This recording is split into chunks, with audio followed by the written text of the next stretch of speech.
ಐತಿಹಾಸಿಕವಾದಂಥ 87ನೇ ಅಖಿಲ ಭಾರತ ಸಾಹಿತ್ಯ ಸಮ್ಮೇಳನದ ಅಂಗವಾಗಿ ಈ ಲೈಟಿಂಗ್ ಮಂಡ್ಯ ಸಿಟಿಗೆ ಮಾಡ್ತಕ್ಕಂಥ ಒಂದು ಏನು ತೀರ್ಮಾನ, ಇದಕ್ಕೆ ವಿಶೇಷವಾಗಿ ಇದು ಭಾಳ ಸುಲಭವಾದಂಥ ತೀರ್ಮಾನವೂ ಅಲ್ಲ.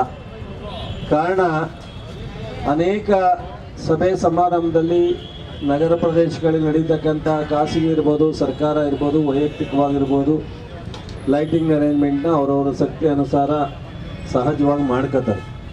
ಆದರೆ ಮೈಸೂರು ದಸರಾದಲ್ಲಿ ಮಾತ್ರ ವಿಶೇಷವಾಗಿ ಭಾಳ ವಿಜೃಂಭಣೆಯಿಂದ ರಾಜ್ಯದ, ರಾಷ್ಟ್ರದ, ಅಂತಾರಾಷ್ಟ್ರೀಯ ಮಟ್ಟಕ್ಕೆ ಗಮನ ಸೆಳೆಯುವಂಥ ಒಂದು ಲೈಟಿಂಗ್ ವ್ಯವಸ್ಥೆಯನ್ನು ನಮ್ಮ ಇಂಧನ ಇಲಾಖೆ, ಚೆಸ್ಕಾಮಿನ ವತಿಯಿಂದ ಎಲ್ಲ ಸರ್ಕಾರಗಳು ಮಾಡ್ತಾ ಬಂದಿದೆ.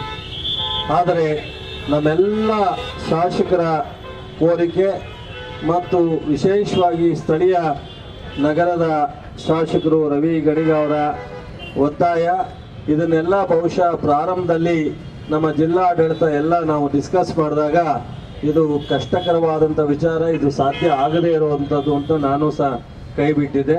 ಅದಾದ ಮೇಲೆ ಚೆಸ್ಕಾಮಿನ ಅಧ್ಯಕ್ಷರು ನಮ್ಮವರೇ ಇರೋದ್ರಿಂದ ಮಾಡಿಸ್ಲೇಬೇಕು ಅನ್ನೋದನ್ನು ನಮ್ಮ ನರೇಂದ್ರ ಸ್ವಾಮಿಯವರು, ರವಿಯವರು, ನೀವು ಉಸ್ತುವಾರಿ ಸಚಿವರಾಗಿ ನೀವು ಅವರಿಗೆ ಅಷ್ಟು ಬಿಗಿಯಾಗಿ ಹೇಳದೇ ಇದ್ದರೆ ಪ್ರಯೋಜನ ಇಲ್ಲ ಅಂತೇಳಿ ಹೇಳಿದ್ರು. ನಂತರ ನಮ್ಮ ಜಾರ್ಜ್ ಅವರು, ಮುಖ್ಯಮಂತ್ರಿಯವರು, ಉಪಮುಖ್ಯಮಂತ್ರಿಯವರು ಒಪ್ಪಿಗೆ ಕೊಟ್ಟು ನಮ್ಮ ಅಧ್ಯಕ್ಷರು ಈ ಅಂತಿಮ ತೀರ್ಮಾನವಂತ ಹೇಳಿದ್ದಾರೆ. ಅಧ್ಯಕ್ಷರು, ಮುಖ್ಯಮಂತ್ರಿಗಳು, ಉಪಮುಖ್ಯಮಂತ್ರಿಗಳು, ಜಾರ್ಜ್ ಇಷ್ಟೂ ಜನಕ್ಕೆ ಈ ಸಮಿತಿಯಿಂದ ಈ ಮಂಡ್ಯ ಮತ್ತು ಮಂಡ್ಯ ಜಿಲ್ಲೆ ಎಲ್ಲ ಜನತೆ ಪರವಾಗಿ ಅಭಿನಂದಿಸ್ತೀನಿ. ಇದನ್ನು 3 ದಿವಸ ಎಲ್ಲರೂ ಸಹ ಮಂಡ್ಯ ನಗರ ಇದನ್ನು ಸಂತೋಷವಾಗಿ ನೋಡಿ ಅವರು ಸಂತೋಷ ಪಡಬೇಕು. ಮತ್ತು ನಾಳೆ ಮತ್ತೆ 30 ವರ್ಷಕ್ಕೆ ಅಥವಾ 35 ವರ್ಷಕ್ಕೋ ಬರುವಂಥದ್ದು ಈ ಸಮ್ಮೇಳನ.